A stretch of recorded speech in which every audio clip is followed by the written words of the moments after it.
Hello, my name is Melissa Briggs, and this is my personal learning network. So I started out because of my course in technology at the University of Houston by creating a blog, and all of the handles that I have for my different accounts are going to be the same. It's Adventuring in Ed or Adventuring in Education. So that's the title of my blog, and here is my first post. It's linked up through my Facebook, my Instagram, Twitter, and LinkedIn.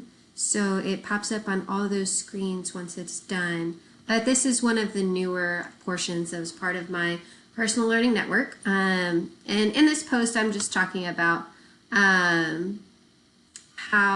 grad school was a completely new world and how I learned a lot through my technology course, which actually allowed me to use the program that I'm using right now with the Screencast-O-Matic.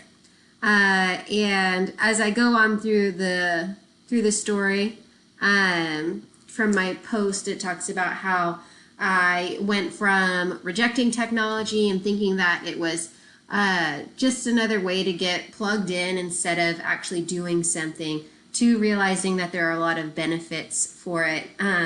And as you can see, my students now have declared me a YouTuber, as we will see towards the end of this. So the WordPress is just a really easy one for me to use. I've had the blog before, but I just never really did anything with it.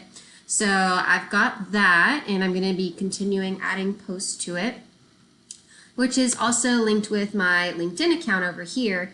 I have quite a few people that I'm actually connected with. I only have 31 followers on here.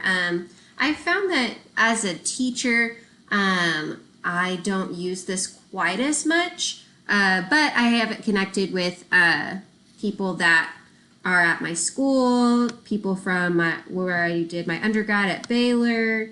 Not a lot of people have viewed my profile because, I think in education it just tends to be not as much of a thing using LinkedIn, but I wanted to have one created and kind of explore my options with it. So I've had this account for a while, but I've linked it up with my blog as well to just share that idea. So you can see right here where it, oh, where'd it go? There it is, where it shared the blog post that I had done. So that's a part of my profile as well. It also shared the blog post through my Twitter account, which I got as a part of my technology course as well. I have 14 people that I'm following. All of them are in education. So it's University of Houston, Microsoft Office, OneNote, people through Pearland ISD, which is the district that I work with.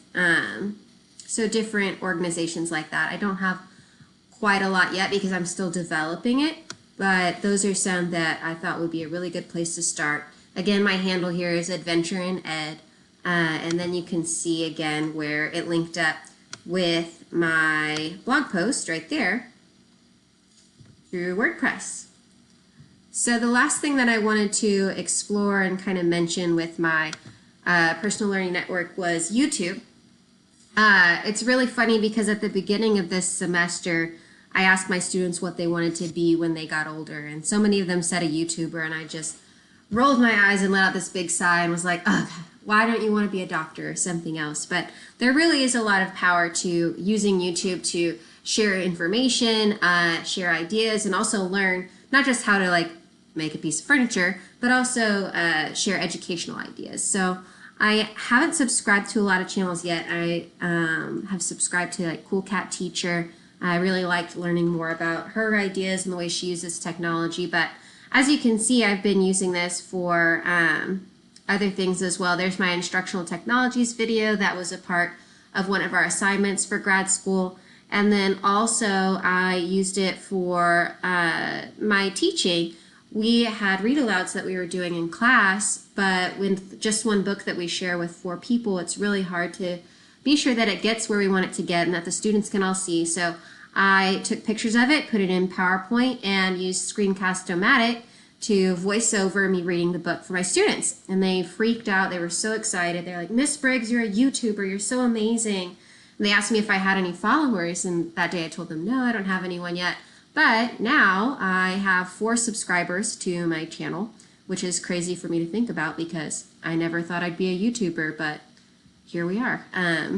So I really enjoy using these tools. I'm hoping to grow them some more as I'm developing my personal learning network. But so far, I've been off to a good start. It's a little bit of a slower start and modest, but for going from not using very much technology to this, I think these are big strides for myself. So pretty excited about it, but that is my personal learning network.